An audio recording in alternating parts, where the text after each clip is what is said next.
आप सभी को मेरा नमस्कार। मैं दीपांशु 8वीं कक्षा का छात्र आज आपके सामने एक कविता और उसका भावार्थ प्रस्तुत करना चाहता हूँ, जिसका शीर्षक है इतने ऊंचे उठो। इतने ऊंचे उठो कि जितना उठा गगन है, देखो इस सारी दुनिया को एक दृष्टि से। सिंचित करो धरा समता की भाव वृष्टि से। जाति भेद की, धर्म वेश की, काले गोरे रंग द्वेष की, ज्वालाओं से जलते जग में इतने शीतल बहो कि जितना मल्ल पवन है। भावार्थ। कवि कहता है कि मनुष्य को समाज में व्याप्त सारे भेदभाव, जाति, धर्म, रंग भेद और ईर्ष्या आदि से ऊपर उठकर सच्चा इंसान बनने की प्रेरणा दी है। कवि समाज में पुरानी परंपराओं को छोड़कर नए प्रकार की रचना का संसार करना चाहता है। वर्षा सभी के ऊपर समान रूप से होती है, उसी प्रकार हमें भी सभा के साथ समान रूप से पेश आना चाहिए। हमें नफरत की आग को समाप्त करके समाज में मल्य पर्वत से आने वाली हवा की तरह शीतलता का प्रयत्न करना चाहिए। नए हाथ से वर्तमान का रूप संवारो, नई तुलिका से चित्रों के रंग उभारो, नए राग को नूतन स्वर दो, भाषा को नूतन अक्षर दो, युग की नई मूर्ति रचना इतने मौलिक बनो कि जितना स्वयं सर्जन है।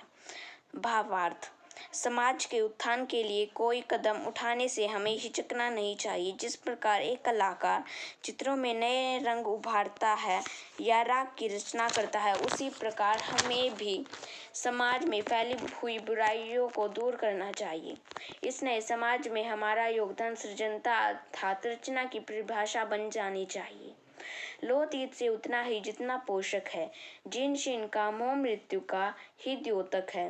तोड़ो बंधन, रुके न चिंतन, गति जीवन का सत्य चिरंतन। धारा के शाश्वत प्रभाव में इतनी गति में बनो कि जितना स्वयं परिवर्तन है। भावार्थ। हमें अतीत से सबक लेना चाहिए जो हमें आगे बढ़ने की प्रेरणा दे। पुरानी यादों में समय व्यर्थ करना मूर्खता है। गति या प्रगति ही जीवन का सदा से चला आ रहा सत्य है। अतः हमें इतना परिवर्तनशील बनकर हमेशा आगे बढ़ते रहना होगा कि हम परिवर्तन की परिभाषा बन जाएं।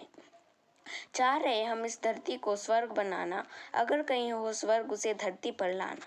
सूरज चांद चांदनी तारे, सूरज चांद चांदनी तारे, प्रतिपल साथ हमारे। दो कुरूप को रूप सलोना, दो कुरूप को रूप सलोना, इतने सुंदर बनो कि जितना आकर्षण है। भावार्थ।